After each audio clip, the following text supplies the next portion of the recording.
ఇశ్రాయేలు కాపరి విశ్వముని ఊపిరి, ఇశ్రాయేలు కాపరి విశ్వముని ఊపిరి, పరలోక సారథి ప్రభునా వారధి, పరలోక సారథి ప్రభునా వారధి, యేసు నా రథ సారథి నా హృదయ కాపరి. ఇశ్రాయేలు కాపరి విశ్వముని ఊపిరి, ఇశ్రాయేలు కాపరి విశ్వముని ఊపిరి.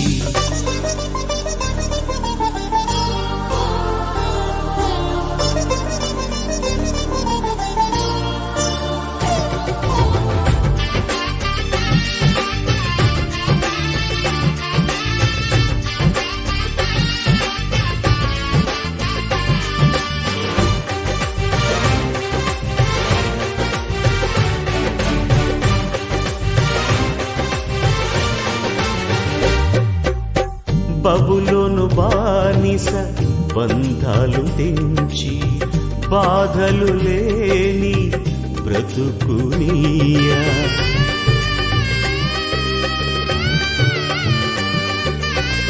బబులోను బానిస బంధాలు తెంచి, బాధలు లేని బ్రతుకునియా, సిలువ కాటాలో శ్రమల కౌగిటిలో, సిలువ కాటాలో శ్రమల కౌగిటిలో, రక్తము కాచి రక్షణనిచ్చిన నా యేసయ్య, నీ రక్తము కాచి రక్షణనిచ్చిన నా యేసయ్య.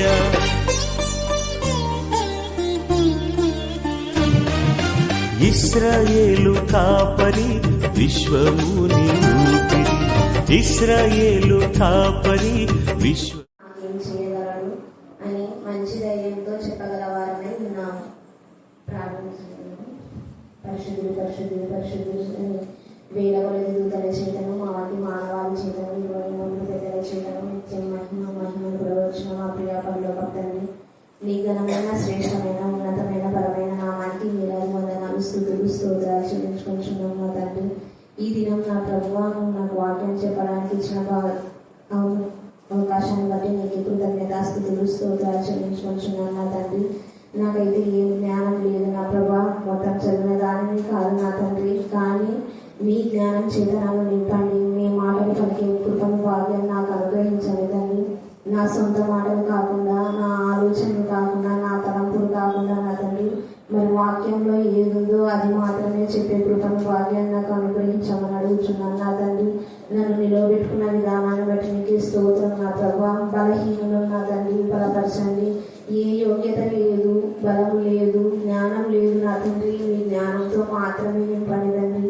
కృప చూపండి, దయ చూపండి, కనికరించండి, కాపాడండి నా తండ్రి. ఏదైనా తప్పు చెప్తే ఎదురుగానే ప్రశ్నించే కృపను భాగ్యం నాకు అనుగ్రహించండి నా తండ్రి.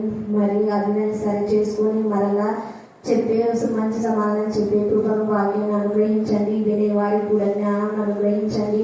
చెప్పే విషయాన్ని గ్రహించుకునే కృపను భాగ్యాన్ని అనుగ్రహించండి తండ్రి. వాక్యానుసారమైన జీవితాన్ని మేము వాక్యానుసారంగా నడుచుకునే కృపను భాగ్యాన్ని మాకందరికి అనుగ్రహించండి తండ్రి. హెచ్చరించండి, దయ చూపండి, కనికరించండి, కాపాడండి నా తండ్రి. మరి ముందు నా సమయం అంతా నీకే సమర్పిస్తున్నాను నా తండ్రి. నన్ను నడిపించండి.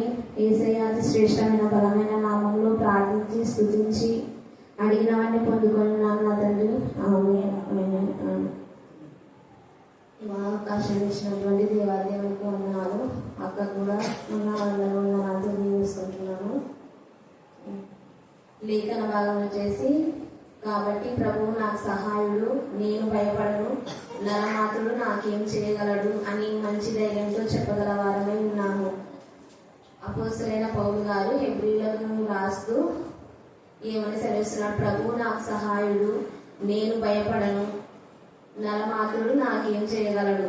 మనం సహాయం గురించి, భయపడడం గురించి, నరమాతుడు నాకేం చేయగలడు, ధైర్యం, ఈ విషయాల గురించి నేర్చుకున్నాం.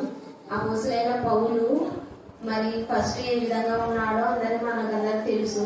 అతను సౌలుగా ఉన్నప్పుడు పౌలు గారు మరి యూదులను, ప్రవక్తలను పరిశుద్ధులను ఏ విధంగా హింసించినాడనేది మనము చూసుకున్నట్లయితే అపోస్తల కార్యములు 26వ అధ్యాయము 21, 22 వచనాల్లో చూసుకున్నట్లయితే, ఈ హేతు చేత యూదులు దేవాలయంలో నన్ను పట్టుకొని చంపుటకు ప్రయత్నం చేసి. ఏ హేతు చేత అంటే అప్పుడు 26వ అధ్యాయంలో అగ్రిప్ప రాజుగా ఉంటాడు కైసరికి, యూదులకందరికి. అక్కడ ప్రధాన యాజకులు పౌలు గారి మీద ఫిర్యాదు చేస్తారు. ఫిర్యాదు చేస్తే అక్కడ పౌలు గారు ఏమి చేసి ఉండరు. వాళ్ళ ఫిర్యాదులు చెప్పినప్పటికీ అగ్రిప్పరాజుకు వాళ్ళు చెప్పినవి ఏమి నిజమై ఉండనప్పటికీ వాళ్ళు ఫిర్యాదు చేస్తుండరు. అగ్రిప్పరాజు కూడా నువ్వు ఏమైనా చెప్పదలుచుకుంటే చెప్పు అంటే, అప్పుడు నేను ముందు నుంచి ఏ విధంగా ఉన్నానో నీకు తెలుసు రాజా, నాను బాల్యము నుంచి నేను ఏ విధంగా ఉన్నాను, యూదులను ఏ విధంగా హింసించినాను, ప్రవక్తలను ఏ విధంగా హింసించినాను, వాళ్ళని హింసించడానికి బంధించడానికి సమస్త అధికారం నేను నాకు ఇచ్చినాను. అప్పుడు నేను అందరినీ బంధించినాను, ఎవరు నన్ను అడగలేదు. మీరు నా గురించి తెలియని వారైతే కాదు. కానీ దమస్కు మార్గంలో వెళ్ళేటప్పుడు దేవుడు దర్శనమిస్తాడు కదా పౌలు గారికి. అప్పుడు దేవుడు నాతో స్వయంగా మాట్లాడినాడు, మరి నా ప్రజలను హింసిస్తున్నావు, నువ్వు నాకు సాక్షిగా ఉండు, అన్యజనులను కాపాడు అని దేవుడు పౌలు గారిని అడుగుతారు. అడిగితే అప్పుడు ఆ సాక్ష్యం పొందుకున్న తర్వాత, దర్శనం పొందుకున్న తర్వాత ఇంకా మనం ప్రకటించకుండా ఉంటాడా? పౌలు గారు ఖచ్చితంగా ప్రకటించాలి కదా. దేవుడే వచ్చి దర్శనమిచ్చి, నువ్వు నా జనుల దగ్గరికి వెళ్ళి నా గురించి చెప్పు, నాకు సాక్షిగా ఉండు అన్నప్పుడు ఇంకా దానికి నేను అవిధేయుడిగా ఉండాలనా? దేవుడే వచ్చి నాతో మాట్లాడినాడు, నేను చెప్పుతాను, దేవుడు నాకు సహాయం చేస్తాడు, నా పక్షాన ఉండడు, మీరు నన్నైతే ఏం చేయలేరు. ఇది ప్రకటించినందుకే, ఈ విధంగా ప్రకటించినందుకే నా మీద మీరు ఫిర్యాదు చేస్తున్నారని చెప్తారు పౌలు గారు. అప్పుడు వాళ్ళు ఫిర్యాదులన్నీ ఏవి నిజం కావు. ఎప్పుడు దేవుడు పౌలు గారికి సహాయకుడుగా ఉన్నప్పుడు, పౌలు గారు దేవుని దగ్గర తను చేసిన దాన్నంతా ఒప్పుకొని దేవునికి సాక్షిగా ఉండి ప్రకటించినప్పుడు దేవుడు తన సహాయంగా ఉన్నాడు. అట్లా 22వ వచనం చూసినట్లయితే, అయినను నేను దేవుని వలనైన సహాయం పొంది నేటి వరకు నిలిచి ఉంటుంది. దేవుని వలన సహాయం పొంది ఉండి నేటి వరకు నిలిచి ఉన్నాను.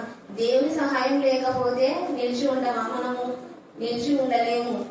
క్రీస్తు శ్రమపడి మృతుల పునరుత్థానము పొందు వారిలో మొదటి వాడవుల చేత ఈ ప్రజలకును అన్యజనులకును వెలుగు ప్రకటించబోనని అక్కడ మోషే, ప్రవక్తలు అందరు చెప్తారు. అది చెప్పిందే నేను కూడా చెప్పినాను, అందులో ఏం తప్పు ఉంది అని పౌలు గారు చెప్తారు. అందులో ఏదైతే తప్పు లేదు కదదే. క్రీస్తు పునరుద్ధానం తెలుసు, క్రీస్తు మన కోసం చనిపోయినది తెలుసు, పౌలు గారు చేసినది కూడా తెలుసు. దేవుని దర్శనం వల్ల పొందిన దర్శనాన్ని ప్రకటించకుండా నేనైతే ఉండలేను, దానికి అవిధేయుడుగా నేను ఉండను, చూసిన దాన్ని దేవుడు నాతో మాట్లాడదాన్ని ఖచ్చితంగా నేను ప్రకటిస్తానని చెప్తాడు. అట్లా మనకి ఎప్పుడు ధైర్యం వస్తుంది? పౌలు గారికి దేవుడు సహాయంగా ఉన్నప్పుడు. అంత హింసించినప్పటికీ దేవుడు నిన్ను నా సాక్షిగా చేసుకుంటున్నాను, అన్యజనుల దగ్గరికి పోయి వాక్యాన్ని ప్రకటించు అన్నప్పుడు ఇంకెంత ధైర్యం ఉండదు మనకి. మన తల్లిదండ్రులే నేనున్నానమ్మా వెళ్ళు, నీకు తోడున్నాను కదా అని ఏదైనా పని చేయడానికి మనకి లేకుంటది, కానీ నేనున్నాను కదా అన్నప్పుడు మనకు అంత ధైర్యం వస్తుంది. మరి పౌలు గారికి దేవుడే నేనున్నాను, నాకు సాక్షిగా ఉండవా అన్నప్పుడు ఇంకా లోబడిపోయినాడు. తనకున్నదంతా తగ్గించుకున్నాడు. ఉన్న స్థితిలో లేని స్థితిలో ప్రతి స్థితిలో బ్రతికినాడు. ఉన్నప్పుడు ఉంది కదా అని గర్వానికి పోలేదు, దాన్ని పెంటకుప్పతో పోల్చి వదిలిపెట్టేసినాడు. మరి మనకున్నప్పుడు మనం ఏ విధంగా ఉంటున్నాం, లేనప్పుడు ఏ విధంగా ఉంటున్నాం? మనకి శ్రమలు వస్తే ఎవరు సహాయం కోరుతాం? మన పక్కన ఉన్న మనుషులను తప్ప దేవుడు అసలు మనకు గుర్తుకు రాడు. అందరి సహాయం ఎవరి వలన కాదు అన్నప్పుడు దేవుడు గుర్తుకొస్తాడు. ఫస్ట్ మాత్రం దేవుడు మనకు గుర్తుకు రాడు. అంత మనుషులే, పక్కన మనుషులు ఉంటారు, దేవుడు మనకు కనిపించాడు కాబట్టి మనం దేవుని చూడము. మనుషుల వల్ల కానప్పుడు నాకు ఎందుకు ఈ జీవితాన్ని ఇచ్చినావు, నాకు ఎవరు సహాయం చేసేది, అని అన్నప్పుడు మనకి అప్పుడు దేవుడు గుర్తుకొస్తాడు, అప్పుడు దేవుని దగ్గరకు వస్తాం. అయినప్పటికీ దేవుడు మనం అడిగిన ప్రతిసారి తీరుస్తూనే ఉంటాడు. దేవుని ప్రేమను రుచి చూసిన తర్వాత మనం కూడా వదిలిపెట్టలేము.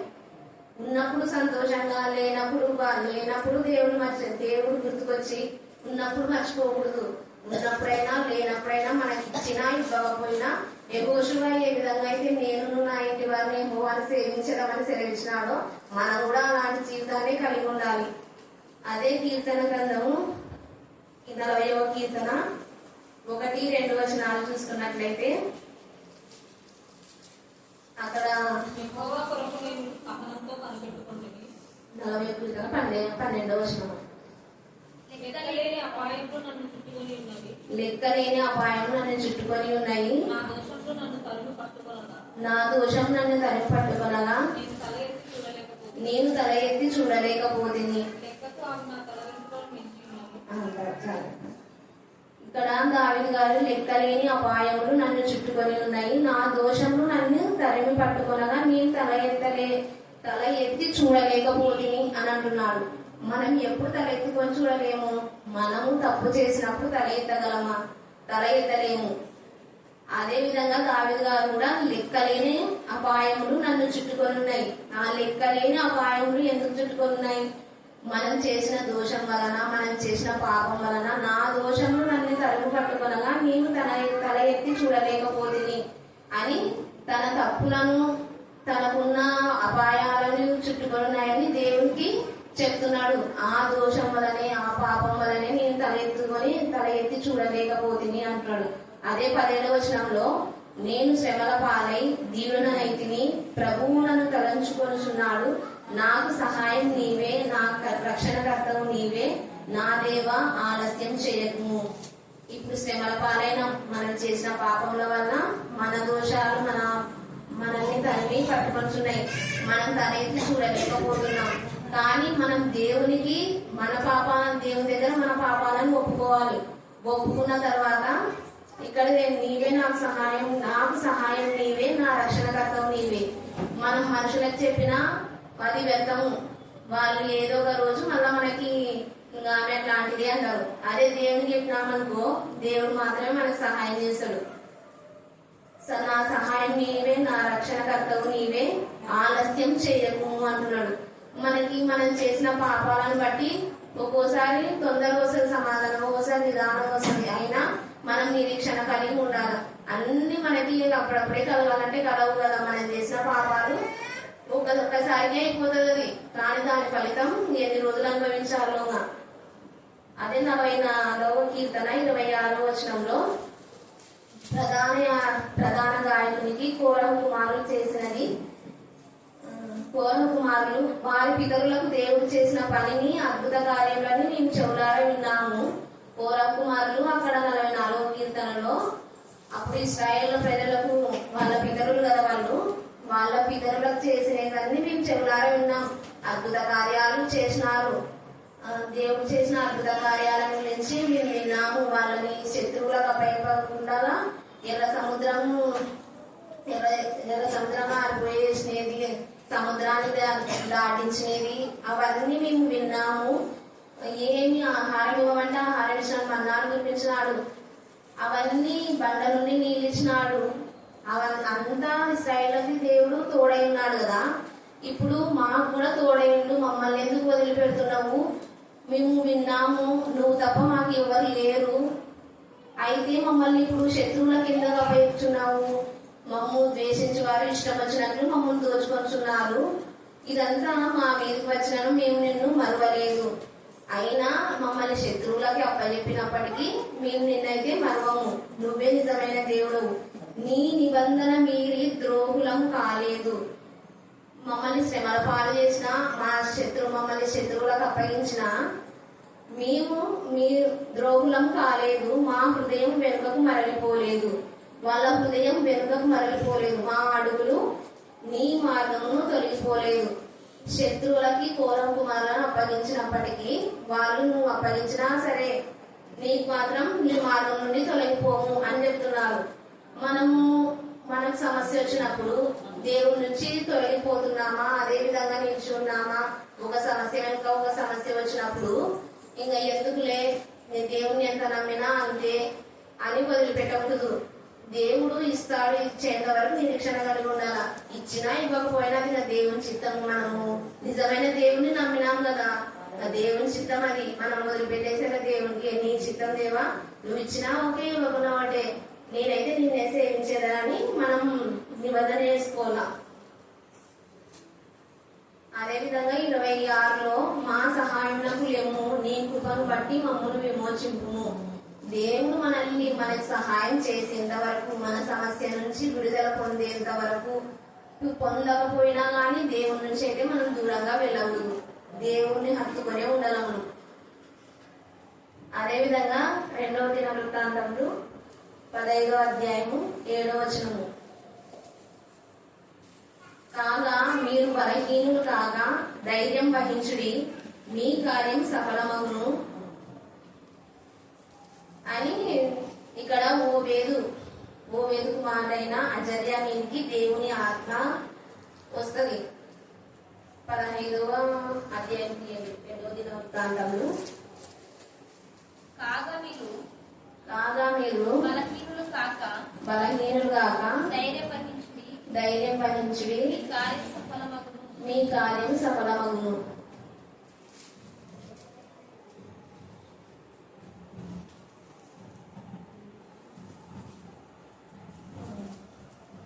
ఇక్కడ 14వ అధ్యాయంలో అబియ యూదులకు రాజుగా ఉంటాడు. అతను చనిపోయిన తర్వాత ఆస అతని కుమారుడు రాజుగా నియమింపబడతాడు. ఆస ఫస్ట్ దేవునికి యథార్థవంతుడుగా, నీతిమంతుడుగా, దేవుని ఆజ్ఞలను పాటిస్తూ తన తండ్రి పాటించినంతా పాటిస్తుంటాడు. దేవునికి ఇష్టంగా జీవిస్తాడు. దేవత విగ్రహాలని, సూర్యదేవత స్తంభాలని మొత్తాన్ని పడగొట్టేస్తాడు. దేవుడు అప్పుడు ఆసాకు సహాయకుడుగా ఉంటాడు. అప్పుడు శత్రువులు తనని ఏం చేయలేరు. యుద్ధం ప్రకటించినప్పటికీ యుద్ధంలో కూడా ఆసా దేవుడు తోడుగా ఉంటాడు. అటువంటి ఆశ ఒకనొక సమయంలో దేవుణ్ణి విడిచిపెట్టి సిరియా రాజుకు బెన్హదును ఆధారం చేసుకుంటాడు. ఎందుకు అంటే అక్కడ 16వ అధ్యాయం 1వ వచనంలో ఆసా ఏలుబడి యందు 36వ సంవత్సరంన ఇశ్రాయేలు రాజైన బయేషా యూదా వారి మీద దండెత్తి బయలుదేరి యూదా రాజైన ఆసా యుద్ధకు రాకపోకలు జరగకున్నట్లు రామాను కట్టింపగా, వారి ఇద్దరి మధ్యన రాకపోకలు జరగకుండగా రామాను కట్టింపగా ఆసా యెహోవా మందిరమందు రాజనగరునందు ఉన్న బొక్కసములలోని వెండి బంగారములను తీసి దమస్కులో నివాసం చేయి సిరియా రాజుకు బెన్హదదు వద్దకు దూతను పంపించి అలా ఒక నిబంధన చేసుకుంటాడు. నా తండ్రికి నీ తండ్రికి నిబంధన కలిగి ఉంది కదా, నాకు నీకు నిబంధన కలిగి ఉందాము అనే విధంగా చేసుకుంటాడు. ఇక్కడ దేవుణ్ణి మర్చిపోతాడు. దేవుణ్ణి మర్చిపోయి సిరియా రాజు మీద ఆధారపడతాడు. అప్పుడు దేవుడు తనను విడిచిపెట్టేస్తాడు. మళ్ళీ ప్రవక్త ద్వారా, దీర్ఘదర్శి ద్వారా హనాని యూదా రాజైన ఆసా యుద్ధకు దేవుడు పంపిస్తాడు. హనాని అనే దీర్ఘదర్శిని ఆసా యుద్ధకు పంపించి అతనితో ఈలాగు ప్రకటించాడు, నీవు నీ దేవుడైన యెహోవాను నమ్ముకొనక సిరియా రాజును నమ్ముకొంటివే. సిరియా రాజు యొక్క సైన్యము నీ వశం నుండి తప్పించుకొని పోయేను. బహు విస్తారమైన రథములను, గుర్రపు రౌతులను గల కుషీయులను, లూబీయులను గొప్ప దండై వచ్చింది కదా. ఆయనను నీవు యెహోవాను నమ్ముకొనినందున ఆయన వారిని నీ చేతికి అప్పగించెను. అప్పుడు నువ్వు యెహోవాను నమ్ముకొనినందున వాళ్ళని నీ చేతికి అప్పగించినాడు. తన ఎడల యథార్థ హృదయం గల వారిని బలపరచుటకై యెహోవా కనుదృష్టి లోకమందంతటా సంచారం చేయుచున్నది. దేవుని ఎడల యథార్థ హృదయం గల వారిని మనం యథార్థంగా మన ప్రవర్తన యథార్థంగా ఉంటే మనల్ని బలపరచడానికి యెహోవా కనుదృష్టి లోకమందంతటా సంచారం చేస్తున్నది. మనకి సహాయం చేయడానికి ఈ విషయమందు నీవు మతి తప్పి ప్రవర్తించింది కనుక ఇది మొదలుకొని నీకు యుద్ధంలే కలుగును. ఫస్ట్ దేవుని పైన ఆధారపడిన ఆశ దేవుని మర్చిపోయి సిరియా రాజు పైన ఆధారపడతాడు. సిరియా రాజు పైన ఆధారపడినప్పుడు దీర్ఘదర్శి అయిన హనాని హెచ్చరిక చేస్తాడు. ఇంకా అప్పుడు దేవుడు నీకు తోడుగా ఉన్నాడు కదా, ఇప్పుడెందుకు అప్పుడు నీకే శత్రువులను అప్పగించినాడు, మరి ఇప్పుడు నువ్వు దేవుణ్ణి నమ్ముకోనకుండా ఇతనిపైన ఆధారపడినావు కదా, ఇప్పటి నుంచి నీకు యుద్ధంలే కలుగును అంటాడు. మనం ఎప్పుడైతే దేవుడి నుంచి తప్పిపోతామో అప్పుడు మనకి కష్టాలే ఉంటాయి. మనకి ఎన్ని శ్రమలు వచ్చినా దేవుడి పైన ఆధారపడినామనుకో ఖచ్చితంగా ఏదో ఒక రోజు దేవుడు మనకు సహాయం చేస్తాడు. ఆ శ్రమలన్నింటి నుంచి తొలగిస్తాడు. తొలగించిన ప్రతిసారి కృతజ్ఞతలు చెప్పుకోవాలా, దేవుడి పైనే ఆధారపడాలా. తొలగించకపోయినా కానీ దేవుడి పైనే మనం ఆధారపడాలి. ఏ మనుషుల సహాయం అయితే వెళ్తాము. చిన్న పిల్లలకి చిన్న ఉన్నప్పటి నుంచే నేర్పించాలి. మాకు కూడా అక్క చిన్న ఉన్నప్పుడు వాక్యం చెప్పింది, మనకు అప్పుడు అర్థం కాకపోవచ్చు, కానీ దేవుడు మన పట్ల ప్రణాళిక కలిగి ఉంటాడు. ఏదో ఒక సమయంలో మనం దేవుడిలోనే ఉంటాం. ఆ మార్గం నుంచి అయితే తొలగిపోము. అదేవిధంగా ఫిలిప్పీలకు రాసిన పత్రిక 4వ అధ్యాయము 3వ వచనం. అవును, నిజమైన సహకారి ఆ స్త్రీలు క్లెమెంతుతోనూ నా ఇతర సహకారులతోనూ సువార్త పనిలో నాతో కూడా ప్రయాసపడిన వారంతా వారికి సహాయం చేయమని నిన్ను వేడుకొనుచున్నాను. ఆ సహకారుల పేర్లు జీవగ్రంథమందు రాయబడి ఉన్నవి. ఎప్పుడు మనము మన సహాయం కోసం మనకు సహాయపడడానికే దేవుని ప్రార్థిస్తున్నాము. మన సహాయం కోసమే దేవుని మొరపెట్టుకుంటున్నాము. అయితే మనం ఎవరికైనా సహాయం చేస్తున్నామా? ఎవరికి సహాయం చేయాలి? మనము సువార్త ప్రకటించే వారికి సహాయం చేయాల. సువార్త ప్రకటించే వారికి సహాయం చేస్తే ఇక్కడ జీవ గ్రంథమందు మన పేర్లు రాయబడి ఉంటాయంట. మనం ఎప్పటికీ మన పక్కన ఉన్న వాళ్ళకి సహాయం చేయడానికి కూడా ఇష్టపడము. పక్కన వాళ్ళు ఎదుగుతుంటే వాళ్ళకి పొందే సహాయం కూడా అడ్డుకుంటాం. కానీ మనం సువార్త పనిలో ఎంతవరకు మనం హెల్ప్ చేస్తున్నాం? వాళ్ళు మనకు రండి అని చెప్తుంటారు, కానీ మనం వాళ్ళకి హెల్ప్ చేయము. ఇక్కడ జీవ గ్రంథంలో పేరు రాయబడతాయంట. మరి మనము మన పేరు జీవ గ్రంథమందు రాయబడడానికి మనం కూడా సువార్తలో పాల్గొనవసరమే ఉండాల. మనం వెళ్ళకపోయినా గానీ వెళ్ళే వారిని పంపండి అని దేవుడు అన్నాడు కదా. మరి వారికి సహాయం చేస్తే మనం సహాయం చేసినట్టే. అదే విధంగా అపోస్తలుడైన పౌలు నన్ను బలపరచువాని అంటే నేను సమస్తము చేయగలను. దేవుడు మనకు తోడుగా ఉంటే మనం ఏదైనా చేస్తాం. దేవుడు మనకు తోడుగా లేకపోతే ఏమి చేయలేము. మనకి ఏ ఆధారం ఉండదు. ఎప్పటికైనా మనం దేవుడి పైనే ఆధారపడాలి. మనకి ఎన్ని సమస్యలు వచ్చినా, ఎన్ని శోధనలు వచ్చినా, ఎన్ని వేదనలు వచ్చినా ఎవరు నరమాత్రులు మనకి ఏం చేయలేరు. వాళ్ళు చేసినప్పటికీ వాళ్ళ సహాయం పెడతామే. దేవుడు ఆజ్ఞాపించలేదే ఏది కాదు. దేవుడు ఆజ్ఞాపించే ఇల్లు కట్టినా గానీ అది కట్టువాని ప్రయాసం పెడతామన్నాడు. కాబట్టి దేవుని ఆజ్ఞ లేనిదే ఏది జరగదు. దేవుని పైననే ఆధారపడి ఉండాలి మనము. అదేవిధంగా 2వ దినవృత్తాంతంలోనే ఆస ఇంకొక ఏమంటాడంటే, తన దేవుడైన యెహోవాకు మొరపెట్టి యెహోవా విస్తారమైన సైన్యం చేతిలో ఓడిపోకుండా బలం లేని వారికి సహాయం చేయుటకు నీకన్నా ఎవరు లేరు. బలం లేని వారికి సహాయం చేయుటకు నీకన్నా ఎవరు లేరు. మా దేవా యెహోవా మాకు సహాయం చేయము. నిన్నే నమ్ముకొని ఉన్నాము. నీ నామమును బట్టియే ఈ సైన్యము ఎదిరించుటకు బయలుదేరి ఉన్నాము. యెహోవా నీవే మా దేవుడవు. నరమాతులు నీపైని జయమందనీయము అని ప్రార్థింపగా దేవుడు వాళ్ళకి సహాయం చేస్తాడు. ఇక్కడ ఏమని ప్రార్థన చేస్తున్నాడు? సైన్యం, ఆ విస్తారమైన సైన్యం చేతిలో ఓడిపోకుండా మాకైతే బలం లేదు. ఆ విస్తార సైన్యాన్ని ఎట్లా చేయించాలో మాకు తెలియదు, కానీ నువ్వు మాకు సహాయం చెయ్యి. మాకు బలం లేదు, సహాయం చేయటకు నీకన్నా ఎవరు లేరు. నీకన్నా ఎవరు లేరని మనకి ఎప్పుడు వస్తుంది? మనం దేవుని పైన ఎప్పుడైతే ఆధారపడి దేవుని ప్రేమను రుచి చూస్తామో అప్పుడు దేవుని పైన మాత్రమే ఆధారపడతాం. మనుషులు మనకు గుర్తుకు రానుగా ఫస్ట్ దేవునికి అప్పచెప్తాము. దేవునికి అప్పచెప్పనంత వరకు మనకు ఒక సమస్య అంటే ఒక సమస్య వస్తూనే ఉంటది. అది మనము దాన్ని జయించలేము. ఇట్లా అలాంటి వాళ్ళ ద్వారా ప్రార్థనకు వెళ్ళి మనము వాక్యం వినడం ద్వారానే దేవుని పైన ఆధారపడాలి కదా అని తెలుస్తుంది. మనం ఎక్కడికి వెళ్ళకుండా ఉంటే ఏం తెలియదు. తల్లిదండ్రులన్నా ఆత్మీయంగా ఉంటే వాళ్ళ ద్వారా తెలుసుకుంటారు. ఇంకా లేదు అంటే ఇంకా వాళ్ళు కొంతమంది ఆ సమస్యలను జయించలేక చనిపోతారు. కాబట్టి మనము తల్లిదండ్రులు అయితేనేమి, తల్లిదండ్రులు పిల్లలకి నేర్పించాలా, చర్చికి పంపించాలా, నేర్చుకున్నారా. వాళ్ళు నేర్చుకుంటే ఏదో విధంగా వాళ్ళకి అప్పుడు ఊహ లేకుంటది, కానీ పెద్దగైన తర్వాత మేము చర్చి పోతుంటాం కదా, ఆ మాటలు విన్నాం కదా అని అవన్నీ గుర్తుకొస్తాయి. అట్లా మనం జీవించినందుకే ఇప్పుడు మనకి ఈ జీవితం కదా. మా అమ్మ వాళ్ళు కూడా వాళ్ళు నేర్పించినప్పటికీ ఇప్పుడు ఫ్రెండ్స్ తో పాటు వెళ్ళి కూడా నేర్చుకొని ఉంటారు, మంచి ప్రవర్తన కలిగి ఉంటారు.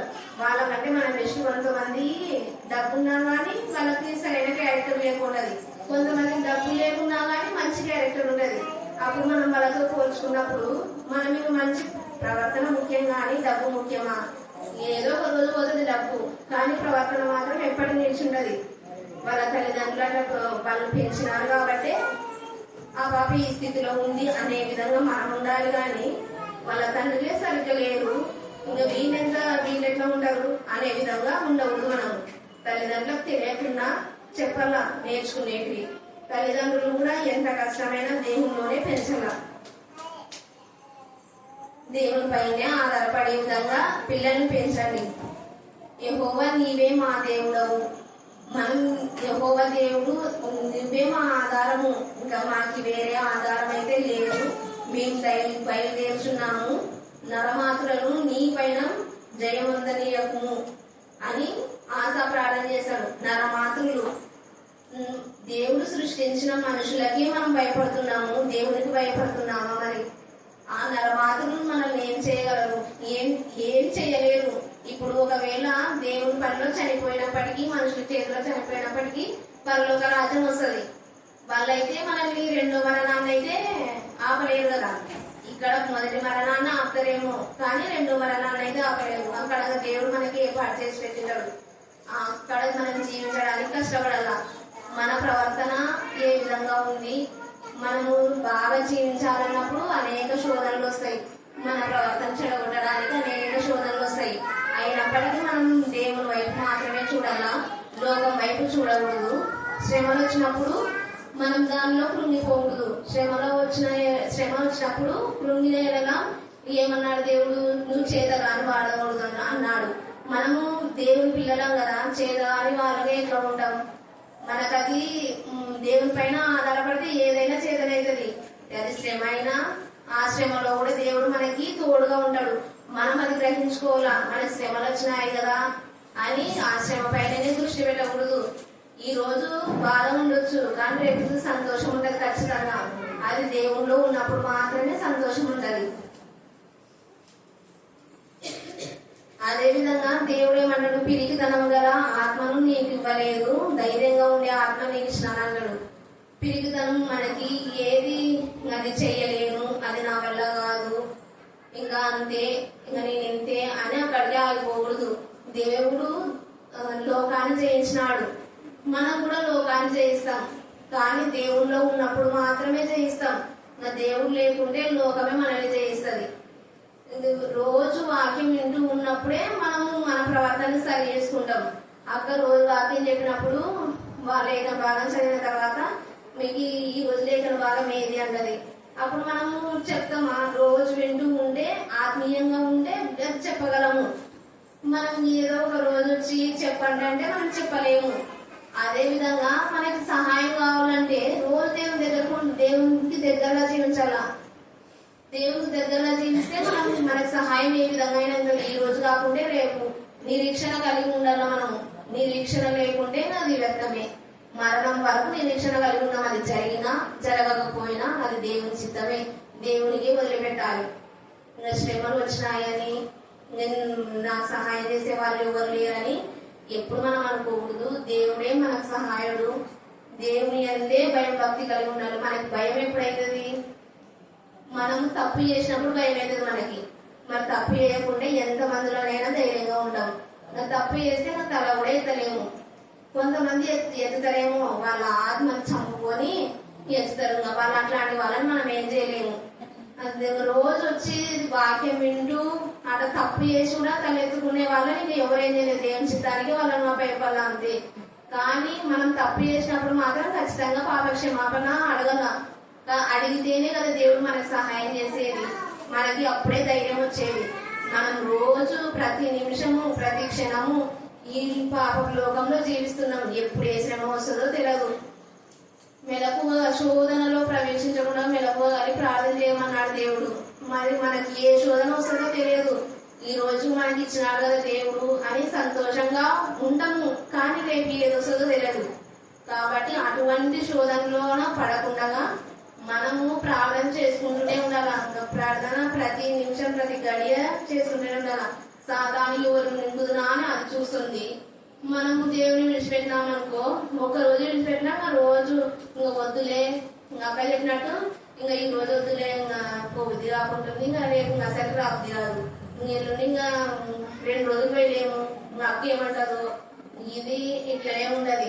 ఇవన్నీ మనం అనుకోకూడదు. ఏమన్నా ఆత్మీయతలే కదా, మనం పడినాలన్నా అంటే పడినాలని అది కాదు, దేవుడు మనతో మాట్లాడుతున్నాడు అనుకోవాలా ఆత్మీయంగా. అక్క ఇప్పుడు చేసిన ప్రార్థనకి ఎంతో మంది మేలు పొందుకొనున్నాం కదా. మనకి మేలు పొందుకొనున్న తర్వాత ఇప్పుడు దేవుని ప్రేమను ఏ విధంగా రుచి చూసి దేవుని పైన ఆధారపడతాము. ఇప్పుడు అక్క ద్వారా కూడా ప్రార్థన చేయడం వల్ల ఎన్నో మేలు పొందుకున్నాము, అంటే దేవుని ప్రేమను చూస్తున్నాం కదా. మరి ఏదో ఒక మాట అన్నప్పుడు కూడా మనం అది పట్టించుకోకూడదు. ఇంకా దేవుడు చెప్తున్నాడు మనల్ని హెచ్చరిస్తున్నాడు అనుకొని మాటలు పట్టించుకోకుండా రావాలా. దేవుడికి దగ్గరగా మనం జీవించాలా, దేవుని దగ్గర జీవించాలనేది కూడా అక్క అభిప్రాయము. మనకి సహాయం చేయాలన్నా ధైర్యంగా ఉండాలన్నా దేవుడు లేకుంటే మనల్ని నరమాతులకి అప్పగిస్తాడు. మనం వాళ్ళు ఏ విధంగా పాపమే ఇంకా యూట్యూబ్ ఛానల్లో కానీ చూసినప్పుడు ఏదైనా చూస్తాము, అది అట్లే చూసుకుంటా పోతాము. ఇంకా దాని నుంచి మనమైతే విడుదల పొందలేము. మరి దేవుని దగ్గరకు వచ్చినప్పుడు ఆ పాపాన్ని క్షమించమన్నప్పుడు మాత్రమే దానిపైన మనకి జయిస్తాడు. కాబట్టి ప్రతి నిమిషము మనము దేవుని పైన ఆధారపడదాం. దేవుడు మాత్రమే మనకు సహాయం చేస్తాడు. దేవుడు మాత్రమే మన పాపం ఒప్పుకున్నప్పుడు ధైర్యంగా ఉంటాము, భయపడము. అవన్నీ జరిగేది దేవునిలోనే. మన వల్ల అయితే ఏం కాదు. ప్రతిరోజు దేవుని ప్రార్థన చేద్దాం, దేవుని కలిగి ఉందాం. దేవుని అయితే వదిలిపెట్టొద్దండి. చిన్న పిల్లలు ఉన్నప్పుడే దేవునిలోనే నడిపించండి. పెద్దగైన తర్వాత మంచి ఉంటారు వాళ్ళు నిజంగా. అంటే అందుకు మేమే సాక్షులం. దేవుడు లేఖన భాగాన్ని దీవించి ఆశీర్వదించుగాక. ఏమైనా తప్పులుంటే క్షమించండి, చెప్పండి, నేర్చుకుంటా.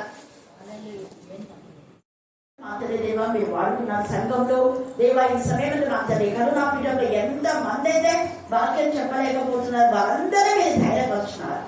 ఇది మీ కనికరం ప్రభా, నా తండ్రి మీ వాక్యమే శక్తి ప్రభా. వాక్యంలో వాక్సత్వం మీరు మార్చేందుకు మేము స్తుతిస్తున్నా. ఆవిడ నాలుగు మాత్రం మీరు సడలింపు చేస్తున్న విధానం బట్టి మేము స్తుతిస్తున్నా.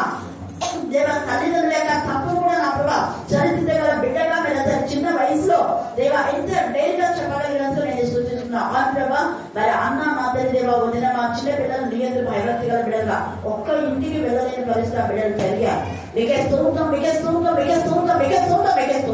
ప్రస్తుత సమాజంలో అనేక మంది తల్లులు తమ పిల్లలు మాత్రం ఇష్టానుసారంగా విచ్చలవిడి జీవితం తిరుగుతున్నారా పట్టి పట్టుకుంటున్నారు ప్రభా నా తండ్రి. అలాంటి వారు నరక అగ్ని గంధకాలకే వారు చెప్పినంత చెప్పి వినకపోతే దేవుడికి అప్పగించమన్నారు. ఓ తండ్రి ఈ సమయంలో దేవుడు కూడా నా ప్రభా నీకు అప్పగిస్తున్నావు. అయితే ఇక్కడ వచ్చిన ప్రతి బిడ్డ ఎవరు పడిపోకుండా మీ ఆత్మశక్తితో నింపమని ప్రార్థిస్తున్నా. దేవ అనుదినము వాక్యము అంటుకోవడానికి మీకు దయచేయండి. చదువు కూడా నా ప్రభా అతని బిడ్డలకు ధైర్యం కలుగు చేయడానికి ఆత్మ ద్వారా ప్రార్థించిన ప్రార్థన ప్రతిదీ నీకు ఇంపైన శ్వాస యాగగా కలిగి చూద్దాం. ఏది ముందు చేశారు, ఏది వెనక చేశారు అనేది కాదు, కానీ నా ప్రభా ప్రతిదీ నా ప్రభా అతను మీకు ఇష్టమైన ఇంపైన శ్వాస యాగమే ప్రభా. మరి వసతులు ధైర్యపరచుకుంటూ మేము స్థుతిస్తున్నాం. దేవా నా ప్రభా అతను ఇక్కడ అందరూ కూడా బిడ్డలు ఏకీపిస్తున్నాం. ముఖ్యంగా ఎవరి బిడ్డలు నేను ఇంతగా రివైవల్ చేసినందుకు మేము స్థుతిస్తూ మమ్మను మా ఆత్మను మీ చుట్టూనే సమర్పిస్తూ నా దేశంలో ప్రార్థిస్తున్నాం తండ్రి. ఆమె కర్నూలుకి వెళ్ళింది 1 ఇయర్ అక్కడే ఉన్నా. సండే కూడా నేను లేకుండా బయటికి ఎక్కడ వెళ్ళనియరు. పేరెంట్స్ వస్తే గానీ పంపించారు. ప్రతి సండే బాధపడుతుంది. ఒకే వాక్యం చదువుతుంటే ప్రే చేసుకుంటుంది. నేను మా ఊర్లో ఉండింటే అక్క దగ్గరికి వీక్ లో 3 days పోతుంటే 4 days పోతుంది కదా. అక్క ఫోన్ చేస్తే పరిచర్య చేయడానికి అక్క ఎక్కడో పోతుంది కదా, ఎందుకు దేవుడా నన్ను ఇక్కడ తెచ్చి పడేసినావు, నేను నీకు దూరం అవుతున్నా అని ప్రతిరోజు బాధపడుతుంది. సండే వచ్చినప్పుడల్లా బాధపడుతుంది. మళ్ళీ హెల్త్ బాగాలేకుండా వీక్లీ 2 times హెల్త్ బాగాలేకుండా ఇంటికి వస్తుంది. దేవుడా నా మొర విన్నావు, నాకు హెల్త్ బాగాలేందుకు మానేసి వచ్చినాను. తర్వాత నా వివాహాన్ని ఫిక్స్ చేసినారు. మీరు ప్రతి ఒక్కరూ వివాహానికి రావాలని కోరుకుంటున్నాను. అక్క ప్రేయర్ వల్ల ప్రతిరోజు నా కోసం ప్రే చేస్తుండే, వివాహం జరగాల అని. మా అమ్మ కోసం ప్రే చేస్తుండే. అందుకు వందనాలు. మీరు ప్రే చేస్తున్నందుకు కృతజ్ఞతలు. దేవాది దేవునికి కృతజ్ఞతలు. నా చిన్ని వాక్య సాక్ష్యాన్ని దీవించి ఆశీర్వదించుగాక. ఆమేన్. ఆమేన్. సర్వశక్తిగా సర్వాధికారి రాష్ట్ర ప్రాజెక్టుల కృపామైన దైవ మంత్రశాలలో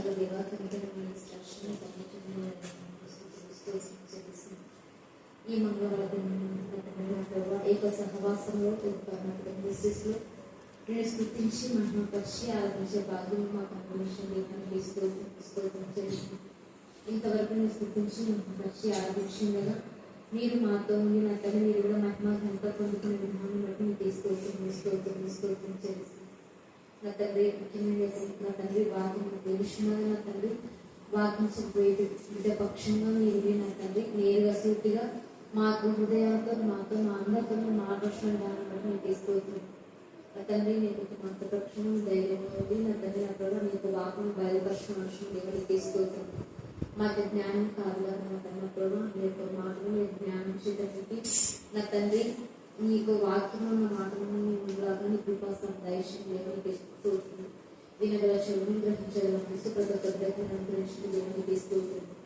రాలేకమైనటువంటి దీవించండి, ఆశ్రయించండి, బలపెట్టి నడిపించిన దీవానికి స్తోత్రం చేసి నా తండ్రి మీరు చేసిన గీతలను బట్టి నా తండ్రి నిలకాలను బట్టి నీకు మహిమగల ప్రభావం చేస్తూ నన్ను నేను తగ్గించుకొని నా మీరు చూసిన ఏసుకృష్ణ అడిగి